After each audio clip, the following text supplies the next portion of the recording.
Daniel scoffed at ghost stories. He preferred logic and reason. So when he moved into apartment 6B, he dismissed the unsettling feeling in his gut. It was an old building after all. Creaky floors and drafts were to be expected, but the whispers started on his first night. They were faint, like the rustling of leaves just beyond the edge of hearing. He ignored them. He had work in the morning. The next day he found a book on the floor. It hadn't been there before. He shrugged it off. Maybe he'd been more tired than he realized. But then a glass tumbled from the counter, shattering on the floor. He was alone. The whispers grew louder that night, his name a breath against his ear. Daniel found himself checking the locks twice, 3 times. He tried to rationalize the events. Drafts, he thought. Old buildings settled. But deep down, a seed of doubt had been planted. Fear bloomed in the darkness. The whispers became clearer. They spoke of things unseen, of shadows that clung to him. Sleep offered no escape, only nightmares of cold hands and disembodied voices. He started seeing things in the periphery. Fleeting shadows. A face in the window, his reflection but distorted, twisted into a grotesque mockery. He woke one night to find the bathroom mirror fogged over. Words were scrawled across it, formed from the condensation. "Help us!" they pleaded. Daniel stumbled back, heart pounding. This was no trick of the light, no figment of his imagination. He tried to tell himself it was a prank, but the fear was a living thing now, coiling around him, squeezing the air from his lungs. The whispers were constant now, a cacophony of voices, begging, pleading, threatening. They seemed to emanate from the very walls themselves, seeping into his bones, his thoughts. One evening, Daniel encountered his neighbor, Mrs. Carter, in the hallway. She was a frail woman, her eyes filled with a lifetime of unspoken stories. When she spoke, her voice was a raspy whisper. "The walls, they talk," she said, her gaze fixed on Daniel. He tried to laugh it off, but the words caught in his throat. Mrs. Carter reached out, her hand trembling, and touched his arm. "Be careful, young man," she warned. "This building, it holds onto things, onto people." Her words hung in the air long after she had retreated back into her apartment. Her warning echoed in his mind. What had she meant? What did she know?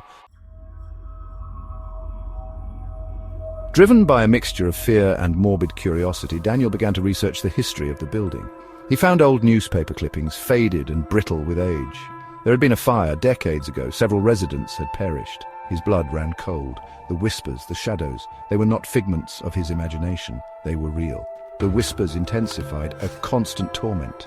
They spoke of the fire, of pain, of anger. They spoke of revenge. Daniel's apartment became a prison, every corner filled with unseen eyes. He felt a constant chill, a presence that clung to him like a shroud. He tried to find solace in the daylight hours, venturing out into the city, but the feeling of dread followed him everywhere. One night, unable to sleep, Daniel noticed something strange about the wallpaper in his bedroom. It was peeling back slightly, revealing a dark, damp patch underneath. He peeled back a corner, his heart pounding in his chest. Underneath, etched into the plaster, were scratches. Deep, frantic scratches like those made by fingernails. His breath caught in his throat. The scratches were human. He could feel it, a primal understanding.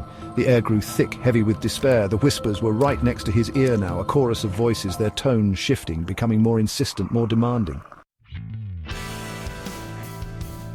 He tried to flee, to escape the suffocating confines of the apartment, but his feet felt rooted to the spot. A cold dread washed over him. He was trapped, ensnared in a web not of this world.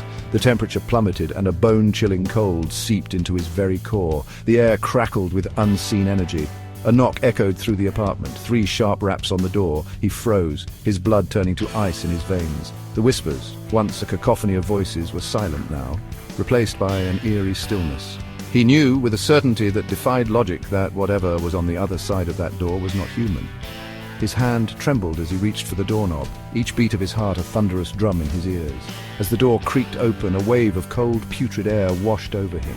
Darkness spilled into the apartment, a tangible entity that swallowed the light. Standing in the shadows, barely discernible, was a figure. Its eyes, 2 burning embers, bored into him. A smile stretched across the figure's face, a grotesque distortion of human features. And then the whispers began again, but this time they were not coming from the walls. They were inside his head. They were everywhere, and they were never going to leave.